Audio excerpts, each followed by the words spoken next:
One of the movies I watched last year but didn't review was a documentary called Rise of the Superheroes. So today I gave it a rewatch so I could review it and to refresh my memory about certain stuff. And it's a very interesting documentary about the history of the superhero genre, particularly superhero movies, and talks about the how it went from like not as popular to where it is today, where it's such a big hit. Well, this came out in like 2018. This documentary did, you know.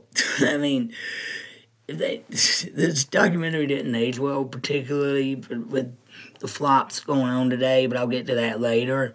The documentary starts off with talking about the 1989 premiere of Tim Burton's Batman, and then it goes back in time to the 1930s when comic books were all the most comic book characters were created, and comic books were all popular, and they were just thought of as kid stuff, and kids could just go to the store and buy them for a dime. I mean, can you imagine just buying your favorite Batman or Superman comic for a dime? I mean, imagine today going to the store and trying to look for that for a dime. They'll say, "No, you got to pay $20 for this."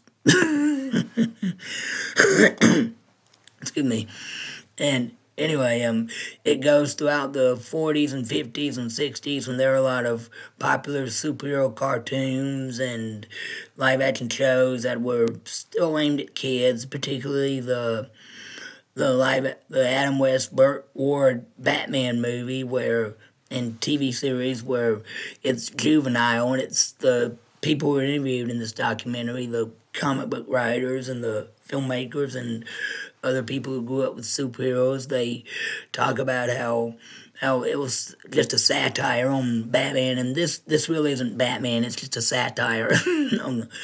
And then it and then it delves into like the 70s where we get Christopher Reeve's Superman, and this time superheroes aren't campy, they're more serious with this. I mean, Superman had its funny moments, but it was still more centered on drama and action, but it was still fun for the whole family to watch. And throughout the 80s, you got the superhero movies, and then finally we get back to the 1989 Batman movie, and then it talks about how the comic books like Frank Miller's Dark Knight Returns and Alan Moore's Killing Joke, it shows how superheroes can be more gritty and aimed at older people and not just kids. So when Batman Returns come out, they're both darker and more violent than most other Batman stuff they've gotten, and then they delve into like Batman Forever and Batman Returns about how those movies tone down the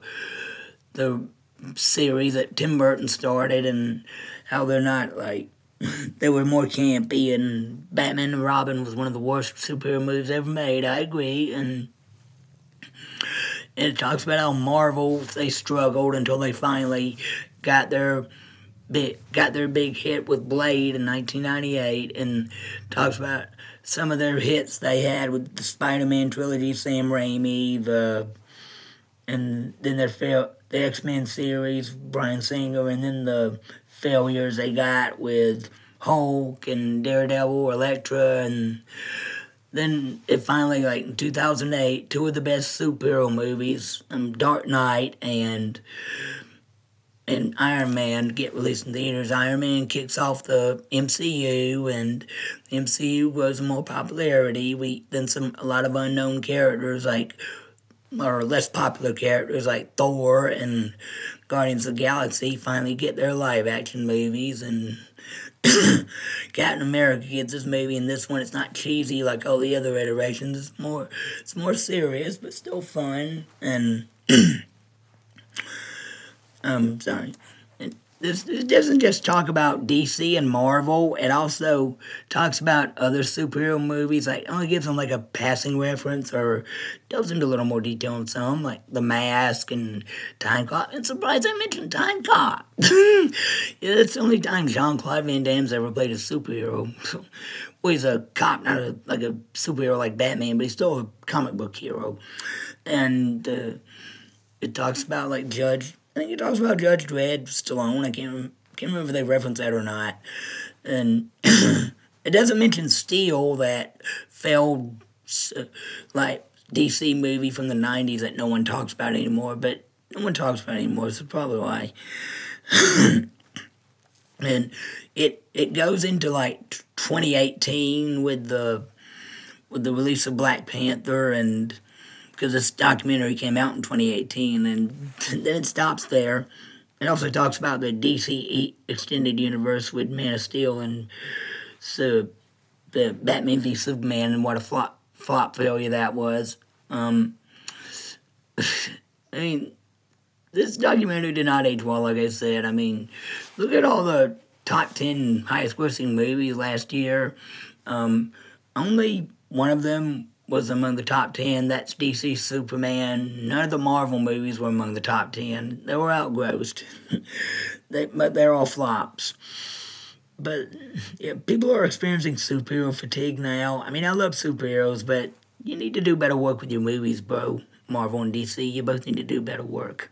Well, Superman was a lot better than the what Marvel put out last year. And yeah, they should really do a documentary sequel to this one called The Fall of the Superhero. And it was a pretty interesting documentary anyway. I give it a thumbs up. All right, that's it for now. Thank you and God bless. Bye.